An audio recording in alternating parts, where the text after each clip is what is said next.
Rooted in resilience, inspired by nature, powered by movement. The podcasts where healing meets empowerment. Let's rise and thrive together. And now, here are your hosts, Scott and Melissa. Hey, everybody. We just wanted to pop in and let you know about our Sedona Soul Retreat coming up in June of 2026, June 2nd through the 6th in Sedona, Arizona. Where we're going to have it at? The Briar Patch. Briar This Patch. beautiful, it's just this amazing little nugget. Yeah. In Sedona, where you think the big red rocks, which you'll see those, of course. But then there's this little sanctuary of green. And one of my dear beings that just shared with me this morning that they will be attending, looked it up and was like, oh, that's my place. Yeah. They just like felt the connection, and it's very spiritual energy there. And we're excited for holding space for all of us to be in that frequency, that vibration. It's right on Oak Creek, and we were down there just a few weeks ago checking it out to ensure it was the right fit for our folks. And we are excited about this retreat. It's our second retreat, and we're on our way to selling out. So please check it out at Vital Edge Wellness Coaching Wellness Retreats. You'll see it vitalwellnesscoaching.com, wellness retreats, and sign up. Bring a friend. There's plenty of room. If you'd like double occupancy, you can come down, and we have private cottages and a lodge setting. So that's it. It's exciting. Enjoy the podcast. Yeah, we'll see you there. Welcome to Rise and Thrive podcast by Vital Edge Wellness Coaching. I am Melissa and this is Scott, and we are here today to talk about retreat. But before we do that, we're going to just breathe for a moment to retreat. So pause anything you're doing or overstimulated by anything. We're going to reboot. So I really want to name this podcast Retreat Yourself, but I thought, no, we won't do that. All right, so let's settle. As we talked about before, get that nervous system recentered. And if you're sitting, let the chair hold your weight wholly. Nice straight back, not stiff, just a dignified sitting up posture. Take a nice cleansing inhale in through the nose, all the way from the bottom of the lungs. Hold it at the top. And exhale fully, empty, empty, empty, empty, empty. One more time. Inhale from the bottom of the lungs. Hold it. Empty, empty, empty. And a final cleansing inhale. Hold it. And exhale, relaxing the body, relaxing the facial muscles, dropping the shoulders. Maybe give them a roll backwards and forwards, just settling. Letting all of that mud settle in the pond. In a busy day, no place to be but here right now. And find your natural rhythm of your breath. And just follow that. In and out. Maybe visualize the ocean waves coming in and going out.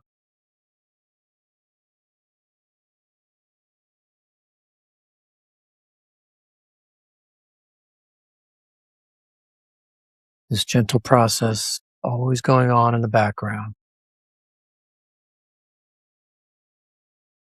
Sometimes we just need to recognize it.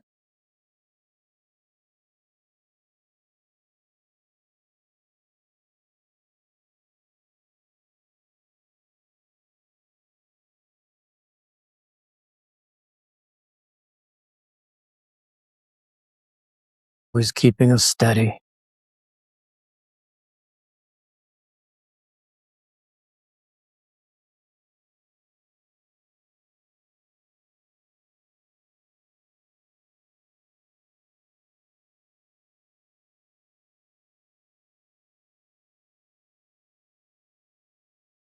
Next inhale, Take a deeper breath in at the end of that inhale to fill your lungs, hold it at the top, and then open your mouth and sigh all of that air out. Empty, empty, empty. With the next inhale, you can move your fingers and toes and open your eyes if they were closed. Come back into this newly regulated space. Welcome into the podcast. Today we're talking about power of retreats. Yeah. And just how we came to the offering those and wanting to support people in that way. So it's the whole genesis of Vital Edge Wellness Coaching and how it was born, actually. And we are both big proponents of breaks from routine and stepping away. It is interesting to me how it's changed over the years. I've always been that way. I've always wanted my alone time and my space away from work or life or the day-to-day.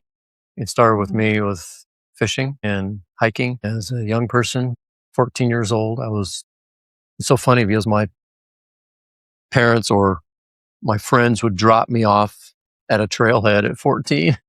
Say, see ya. Yeah. And I don't think that happens much anymore with young people. And I would just take no more than 2 nights at that age, but I'd go out for 3 days and 2 nights, and sometimes with a friend, but many times by myself, and sleep and hike and observe. And I'd come back feeling differently. I'd go fishing all day and be in the creek, just tennis shoes and shorts, and be in the creek all day, feeling the flow and exploring things. And it really wasn't about catching fish, although I wanted it to be. It was more, when I got there, about the environment and the regulation I took away from being so close to nature. We'll talk more about those ages and stages of retreats, but and actually, if I go back even further, it started with being in my yard. Yeah, I was going to say that's what's coming to me. Yeah. Discovering bugs, climbing trees, which led me to that exploring that I really needed to be out of my environment at home to do. So how about you? What are some of your earliest memories of retreat? Well, what comes to mind is like my long periods of time in the backyard. That's why I was going back earlier. I was feeling like I'd often spend time with myself and just long hours, literally swinging on the swing until my butt went numb. But I would do that. And I found, if I'm sitting here thinking about that lineage of what drew me to these quiet spaces. And when we talk about retreat, we're talking about not going there to overthink. A couple quotes come to mind. You do the same thing over and over again and expect different results. A little Einstein there. And then the other quote is, you can't solve the problem with the same thinking. And I try to quote my quotes, but I always get them a little off. But there's another one that you can't solve the problem in the same environment that you're in. Like, you need to step away from it and gain some capacity and clarity in it. And when I say about the retreat, about it's not going away to think about it and figure it out. It's going away to get quiet, to be in nature, to be connected with yourself. So I think about being in the backyard or being at the creek or swinging on the swing. I wasn't thinking about anything else. I was looking at trying to get my feet to touch the tree and see the sky, singing at the top of my lungs, whatever it was, but just fully present. And again, at that age, that younger age, everything's new. So the brain is just taking it in and just continuing more and more and more. As we get older, we get in more of that repetition. And the brain gets bored. The brain is like, here we go again, another day, another same routine. And that's why you hear for stimulating the brain for, help to prevent dementia and all those things, is to learn something new, get out of your environment, refresh the landscape, because then the brain has new stuff to chew on. And so I think that drew me to that. I always loved my quiet space. And then I got exposed to yoga early on. And I can't even recall what drew me to that. Or how that happened. It just did. I remember some early teachers, and then really desiring that quiet space and really not being in the mainstream of all the stuff. I kind of lived in a very quiet world with myself. And so when I started creating for myself, these personal quiet moments, I wanted to start creating that for others. And so that birthed for me wanting to provide people with a little taste of it, because for a lot of people, I know it's hard to make that big commitment to the bigger, longer retreats or anything like that. So I started creating this mini version to try to expose people to really clearing their space. Like, I usually don't tell people till they come that it's actually silent. And think about it, when you go to a place, you're not planning on being chatty Cathy. And so it isn't all that much different.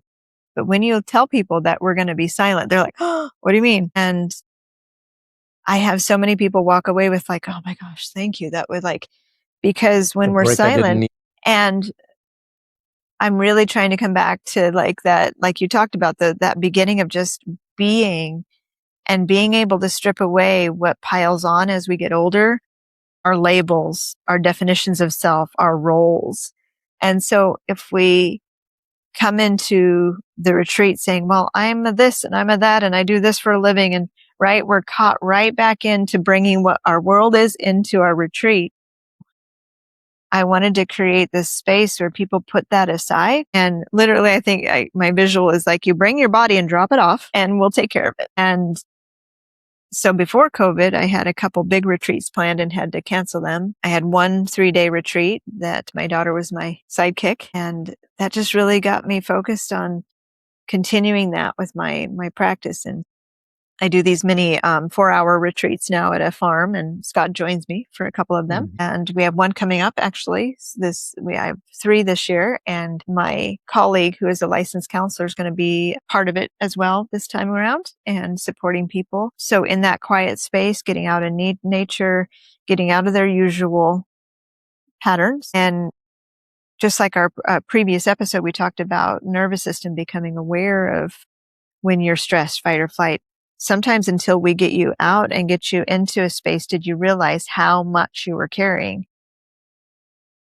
to start to release it. And then you start to help the body replenish its capacity and bandwidth. And then when Scott and I joined together and started talking about, he has such a love for wilderness and our coaching, and his coaching and his ability to read nature and know nature and take people places where, to really see nature through the eyes of nature versus from somebody from, living in a house all their life to like actually realizing, what they're seeing and how that can replenish the system. So we started talking about expanding this into, having smaller retreats to expose people to that, and then beginning to develop the bigger ones that we have with Vital Edge. Yeah.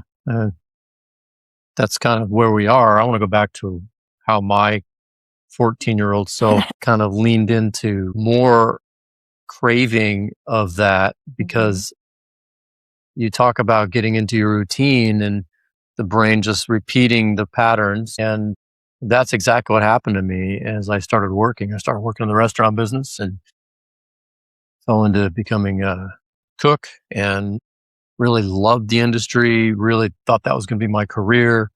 And I pretty much put aside all of that immersion into nature.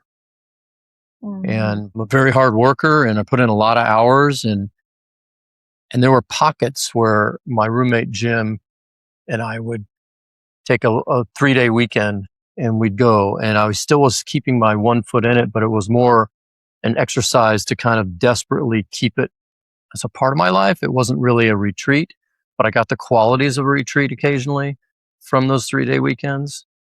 And then, of course, once I started my own business and a lot of that went away, I've had to really fight to incorporate that more meaningfully into my life. And one of the ways that I do that is by offering retreats. So, I have Scott Sadler Wilderness Coaching. The site is not real active anymore, but I took folks out for days at a time, one-on-one. I might think about my friend he's on the East Coast, He's my friend now. I didn't know him when he flew out here. He'd never even been to Oregon. Paid me a lot of money, and he and I went out for 10 days into the wilderness together. And to watch someone transform in front of your eyes by stepping away from the city, New York, it was where he was then, and stepping away from his high-powered job. He was an investment banker, and his coach told him, "You need to find someone to take you out into the In the wilderness." trees.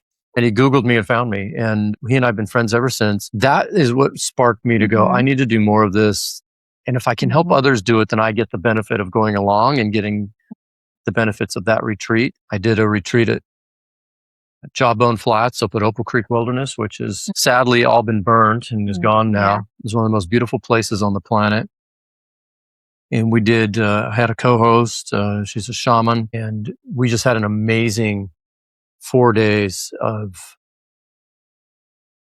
immersion and simple foods and no electronics and community and connection. And you can't get that in a couple of hours. You can't get that by looking at places this beautiful on Instagram. You have to go and experience it and get dirty. And I still love to get in the dirt. I don't have any problem at all laying on the earth. I've been on some amazingly spiritual journeys in the wilderness, both on top of mountains and in the deepest valleys and in the rivers and in the desert. My time when wilderness survival training and the Tom Brown Tracker School was life-changing. And I really want that for everybody. I want that for everybody. And that's why Vital Edge Wellness Coaching was born. And that's why I went to Mexico last year with our first retreat. And that's why we're going to Sedona in a few months. It's coming up. In June. Yeah. Only a few spots left. If you're interested, please sign up. It is really an empowering experience to step out of your day-to-day, be taken care of, and to release all expectations, which is what you ask for people to do in your Self-Care Saturdays. Well, that's it. Just putting it all aside and giving their body space to, and, it really ties into all of the tools and skills we've been sharing in all the podcasts is ultimately it is to help increase that bandwidth and capacity, not to just endure, but to actually thrive and realize as you get to know your body and you listen, just like you go and you take people out in nature to listen, to be one with nature, to connect with, to watch the trees differently than just seeing them as you pass by. It's clearing the chaos and clearing the clutter of day-to-day stuff so that you can just be with your body and be with others in the same frequency and energy without judgment, without expectation, without pressure. And it is beautiful to witness. It's to watch a room full of bodies coming together and building that trust with one another without words and resting in nature and stepping out in nature to breathe. And so it just really inspired, I think, both of us to come together to bring that work, to continue it in our own practices, and then coming together with our skills to take people longer and deeper into various terrain, all accessible. We don't want anybody to feel like, oh, I can't do that. I can't climb with this. It's very, those of you that have worked with me, we're very, adaptable to whatever you need and to support you. So please don't hesitate to reach out and talk to us individually. If you're kind of thinking about it and pondering, like, what would it be like to, even with our, the Self-Care Saturdays, a 4-hour retreat to kind of get your feet wet in it. It all leads to the bigger retreats. So, offering that to expose yourself to it. And like Scott said, joining us in June and then being ready for our next one after that. But know that it isn't just it's kind of back in the day when it was like self-care, get a massage, which massages are great. I think this is what I want to say is that we often looked at it as extra and fluffy and like extravagant, like, oh, I can't afford that, or I can't, oh, you're doing those things. Those are like, and it's like, we need to change our perspective. These are necessary. The things that we thought were extra and, luxury. That's the word I was looking for. Or this is the other thing, the first thing you think you need to cut when you've got to cut back.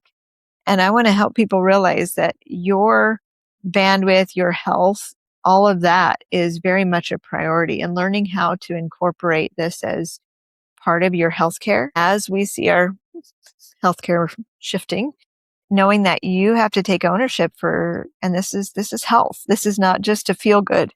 This is literally replenishing your system, helping you thrive in your life. So realizing, please do reach out and talk to us, because it isn't just an extra thing. This is something that, like Scott said, from my young age, we both started realizing the need to care for ourselves in this way, and wanted to bring this and provide it for others in our life and our community, to say this is like a prescription. And it's fun. It is. Don't forget the fun part. It is fun. Yes. And to hear our participants talk about their experience was a highlight for me. Oh, totally.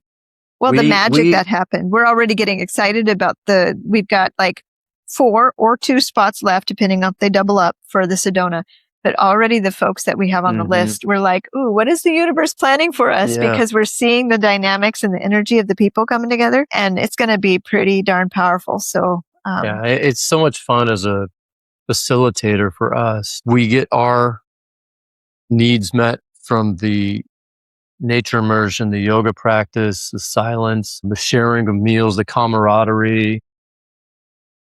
And that's great, because we get our needs met there, and then we get to hear about other people's experiences. And it just propels us to want to do this all the time. Yeah. So I think that you have to understand, you have to be uncomfortable stepping out of your routine to go on retreat. And the first retreat, I think about going to the tracker school for 2 weeks, and that was hard to step away from a business that was in turmoil. It was during the recession. And I knew that I had to go do this. But explaining it to people in my business and to my business partners that, hey, you got this, they weren't happy with me. But what I will say is, when I came back, I was more engaged. I was more refreshed. I was ready to go. I had a different outlook on life. I actually had figured out what we needed to do with this business in this terrible time of the recession. And I can, with the benefit of hindsight, can very easily look back and say that was one of the most impactful things I've ever done, was stepping out of the chaos, going out into nature, and being around different people. One of my best friends in the world today is a man named Werner, who I met from Germany. He was my partner out there. And I got exposed to so many different things. It's hard to describe in one short podcast, but I do know my life changed because of it. Not every retreat's going to be that life-changing, but you will come away. Even if you don't come on our retreats, go on your own private retreat, get some kind of experience to break the routine, to refresh that brain. Well, I wanted to point out that Scott didn't go away on that retreat to figure out his problems. He went away to create space, because then when we create space, we tap into that creativity, we tap into that innate wisdom. And when he came back, the clarity came. Yeah, it's just, it's automatic tap. I didn't even try to tap into it. Well, and I love that you said that it can be uncomfortable. That's why we're here, and we do want you to reach out. Scott and I are available to have a quick Zoom chat if you want to talk about the Self-Care Saturdays, starting with that, or coming to, looking towards the bigger retreats. Certified coaches, we're experienced in these kinds of conversations. Everything we talk about is confidential. Everything we talk about is for your highest and greatest good. And sometimes we got to step through those things. Sometimes you don't need retreat. You just need someone neutral outside of your circumstance to talk to. And so I love that you're asking people to check in with us if they need to. Yeah. And I was going to say, my uncomfortable step was my silent retreat. It was a big step for me to go 7 days. And I had the same thing. Me stepping away from that was like, what? And very life-changing. And now, like I said, that inspired me when I came back to make my Self-Care Saturdays silent, to expose people to just a small window of time. And so I wanted to share, I have one coming up this Saturday. depending on when this podcast, you'll probably be past that one. So What's the date? February 21st. Okay. That's coming up. The June one, my daughter and I are teaming for that. And then just to say in September, that's June, I want to say June 20th. And then September 19th, Scott will be joining me for the Self-Care Saturday out there. If that's inviting to you, reach out to us and we'll talk about that just to kind of expose you and realize there's no judgment, just complete love and support. The people that come together for that, again, just a very loving vibration and circle for that. And then the bigger one is going to be the Sedona retreat is from June 2nd to June 6th. And Sedona, Arizona. Yeah, which is amazing in itself to just be in that environment. So big sky country. It's going to be a great time of year. It won't be too hot. We have a nice shaded, beautiful grove that we're going to be housed in. Yeah, if you can join us on those, that'd be great. Let us know what your retreat experiences have been. We'd love to hear your stories. We'd love suggestions for what you'd like to see from us for retreats. We're toying with a volunteer-based service retreat sometime in the future. Stay tuned for more information on that. And take yourself out on a little retreat this week. Step out of your comfort zone and step out of your routine and maybe go get yourself a massage and not speak to people for a day. That sounds like a retreat for me. All right. Thanks again for being with us today on Rise and Thrive, this podcast by Vital Edge Wellness Coaching. And don't forget to take care of each other and be sure and remember to take care of yourself. We'll see you next time. Namaste. Have a good one. Thanks for tuning in to Rise and Thrive, a podcast by Vital Edge Wellness Coaching. If you found this episode meaningful, please rate, review, and share it with someone who might need it. For upcoming retreats and to join the Vital Edge Wellness community, head to vitaledgewellnesscoaching.com. Let's rise and thrive together.